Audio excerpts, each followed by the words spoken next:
We are so glad you could join us today as we are in the presence of vintage American marbles family royalty. Today we meet up with Lawrence Everett Alley III, who carries the namesake and blood lineage of the storied Alley Agate Marbles Company. Larry is one of the few among us living who recalls the sights and sounds of our marble making heyday from decades long gone by. Larry and I we married 19 years ago, and he was not into marbles. And so I see. Wait a second, but he came from a marble family. I know, but he had marbles that he'd taken back from the factory. Oh, okay. But he wasn't into marbles or marble shows. We lived in Marlborough, where my house was. Okay. And coming home from church one Sunday, there was a marble show at the local hotel. And I said to him, Larry, would you like to go see the marble show? Yeah. And he said, yeah, I'd love that. Oh. So we went to the show, and when he got in there and told them what his name was, their jaw dropped. Yeah, right? And they said, you're kidding. Yeah. You're Lawrence Everett Alley Sr. And he said, yeah. So he became a celebrity. Sure did. Yeah. He is. So since that time, he got into marbles. Yeah. And this is all here in Connecticut? This all took place in Connecticut? No, Massachusetts. Oh, in Massachusetts. Marlborough, Mass. Oh, Marlborough, Massachusetts. Yeah, that's where we live. I see. Mass. And so since they asked so many questions and about his lineage and his grandfather in the factory that he had, that Larry decided to write a book. And so he wrote... It's a fantastic book. He wrote this book. There it is. With the history of Alley Marbles and the history of the family, history of the factories, and all of what was. And so they made marbles during the time when the Chinese checkers became very popular. And so he was providing the marbles for Pressman Toy Company in New York, and sending half boxcars full of marbles for the games to New York on a really regular basis. Sure. And was 24. They had the factory running 24/7, producing all these marbles for them. Right. When did the Chinese checker stuff start to take off? In the 30s. Oh, in the 30s. Yeah. Right. 30s. Because Hollywood kind of made it famous. Hedy Lamarr, which was an old time, she was into it. There's pictures of her playing it. So it became very popular in motion pictures.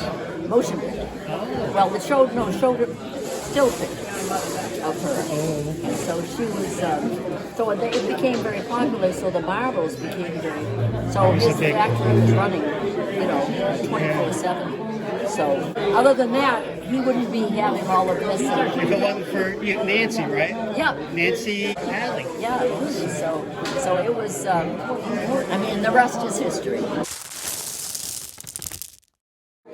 They were in at that Ohio-West Virginia border. The Ohio River was the border. Ohio River Valley. Yeah, and that's where the marbles, that's where the silica and the materials. They had all the right raw materials there to make glass. So his grandfather was known as the father of the West Virginia swirls, which means there's kind of a flame type look to it, that marbles. Nobody knows how to do it, and it hasn't been replicated since. So he still has, and you'll see in a lot of the marbles, you'll see that the flames in Awesome, Nancy. Well, thanks so much. You're welcome. Good talking to you. It was great talking to you. Thanks. Let me know when it's on. Yeah, I have to, edit it. I'm gonna make it look good. Yeah. Can you make me look younger? I may be able to adjust a few things. Hello, Lawrence. Hi, Lawrence. I'm Stephen Barr. Hi, Steve. Welcome to Meriden, Connecticut. You call me Lawrence. There's one of the few. Everybody calls me Larry. Oh, Larry. What do you like? What do you prefer? Larry. Larry. Ever since I came up to Massachusetts. We can start over. Larry, hi. When I came to Massachusetts, I started calling me Larry, so that stuck. Yeah. So, wow. So how long have you been coming to this Connecticut show? This is my second time. Second I time? was here last year. Oh, I did. It's moved around. I came to it many times when it was in Massachusetts. Oh, that's right. They do change their locations a lot. So this is your grandfather's lifetime work here, right? This building in the foreground is his company, his marble plant. Okay. And this is the Quaker State Oil Refinery that needs to be in St. Mary's. Right. This is a newer book. Did you just publish this? That one's been out for about 3 years. Oh, okay. That's the early one. All right. I put the stripe on it to make it. Oh, it's a different edition. This, While the green softcover book focuses mostly on the Alley family and marble company, the hardcover editions take a deep dive into the marble models themselves, with full cover plates of every Alley pattern and color combination imaginable. Larry did an outstanding job with the photography here, guys, and I highly recommend this blue book as a companion piece for anyone sorting their swirls. So do you remember the factory much? What year were you born? I was 8 years old, almost 9 when we moved to Florida. When you moved to Florida? Yeah. So up to 9 years old? I remember the factory well, yes. Yeah. In 37, we moved to St. Mary's. Oh, and that's, you lived up there, right. That's what you remember, is the St. Mary's location. And they ended up getting sold to Marble King, to Very Pink, right? Do you remember those folks much? I don't remember it. I think we moved to Florida before the factory officially closed. Right. So I don't remember the people that bought it. Was your grandfather still alive? Yeah. Wow. So these are all, you've got some, these looks like St. Mary's type alleys here, huh? Most likely they were St. Mary's. Yeah. Marbles I found in the wild. I see. I don't sell the ones that I brought home from the factory. I keep those. I see. But I am willing to sell a few of the ones I find. Right, and you've got your salesman sample case all tucked away in a safe, I'm sure, right? Safe place anyway. How many examples of those are in existence? Ron Everett. Yeah. A duplicate case. Yeah. But they only had about 100 of the original marbles in it when he died. Oh, he built up the collection in there. His lifetime challenge is now to get 5 of each type like I have. Oh. Yeah, you've got the...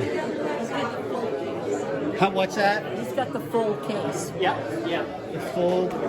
Mine was full. The Terrific. salesman gave it to my father in 48 when they sold the company. Was your father in sales? Was that his case? Or we're not sure? Well, he and my grandfather ran this company. I'm not sure exactly how they divided the toys up. Right. And this is the salesman sample case here, right? Yes. Calligraphies. Right, 5 different colors. Even the white ones have clear lines in them, the same as these color ones. These are swirl? Those have beautiful patterns, just like these. White on white? Clear on white. That's what makes a lot of his rain I don't marbles. think I've ever seen one of those in person. The dark green is actually a shallow clear glass swirls in green. Yes. It's opaque green base with transparent swirls, which look dark green. Right, the way the juxtaposition of the 2 colors. So that's the unique thing about Alley Agate Marbles. They all have these clear stripes in them. Right. He got a game marble should be pretty and not just solid. Oh, yeah. And you can see the swirling in the game marbles if you look closely.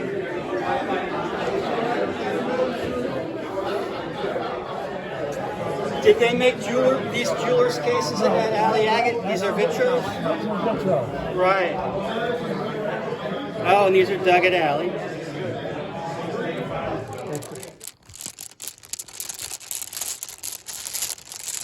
Me and Lawrence Everett back in the morning on that side.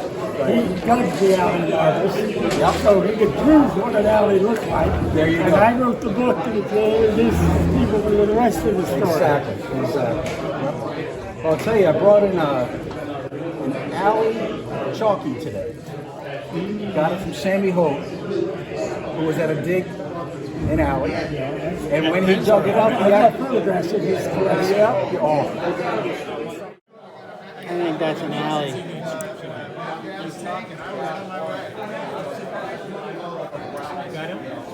What are your thoughts on that? Ron Shepard calls those Pepsi Rocks. You nicknamed them. No, I have a few red, white, and blues. That Yeah. I know where I brought them home or they were dug at Pennsburg. Yeah, yeah. Do you have any nicknames for the alleys? I don't know a lot of them. I know some of them. Did you ever nickname any of them? Yeah. Ron and I together nicknamed the Mountain Dew. Oh, the Mountain Dew. I brought home 15 of those from the factory when I was a kid. Nice. So, Yeah. That was at St. Mary's, right? That rivals my sample case. Yeah, that's I'm not sure if textbook calligraphy. I'm not sure if I have a blue and white or not. Maybe Chalky 6. Right, velvet glass. But you can see the alley kind of influence, you know, in these marbles. In some of them. How many machines did you guys have at St. Mary's? Like marble machines? It was 10. 10, right? Ran full time. 24/7 except for shutdown for maintenance. That's how they were turning them out back in the 40s. Early 40s. You have memories of it? Do you remember it? Yeah. I remember being there. I remember the layout was laid well enough that I could draw a diagram of where everything was. Yeah, yeah. I remember getting in the marble bins and as we were laying in pizza stand. No kidding. Bins of marbles. Yeah.